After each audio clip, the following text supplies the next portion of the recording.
Debbie Sims, and I live on the Trenier estate in Penzance. I love the area. I've lived here all my life, so I've seen the highs and the lows, and all my family live around the area, so I like living here.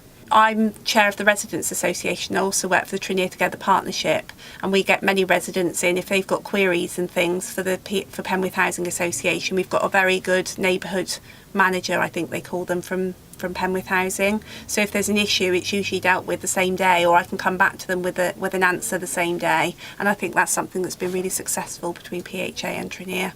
Do you know of any particular problems which are ongoing? Obviously there's a decent homes work going on at the moment. I wouldn't say it's problems, but for residents to go through the upheaval of having their kitchens and bathrooms done, sometimes it's taken 2 or 3 weeks. But I think when people see the final, when it's all finished, then they appreciate the problems that they've had. But other than that, I don't think there are any problems with PHA. I think obviously there's issues sometimes with repairs, that sometimes they could put them in a different priority. But other than that, I don't think there's anything really.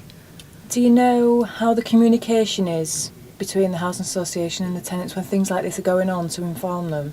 Well, because we're quite lucky, because we have the Trenier Together office on the estate, as I say, residents will call into the estate.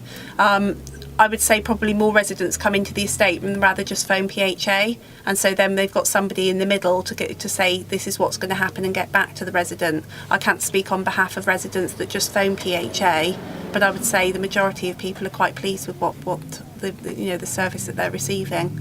And how much choice do you think should be given to tenants and residents over the things that do happen in their area? Yeah, well, I think they do get quite a lot of say. I think we're quite lucky here, as I say, because we've got the funding and the office and everything. I think people do have a say on what happens, and things have happened over the last 3 years because of residents having a say. Do you think that landlord service standards should be set nationally or locally? I think there should be a national benchmark, but I think locally, obviously each area has its own issues. So I think locally, by bringing residents who live in these houses together, they all obviously have different issues, and somebody maybe in London or in Nottingham, there might be different issues that come up. So I think there should be a national benchmark, but I think locally the residents should come together to make their own recommendations really.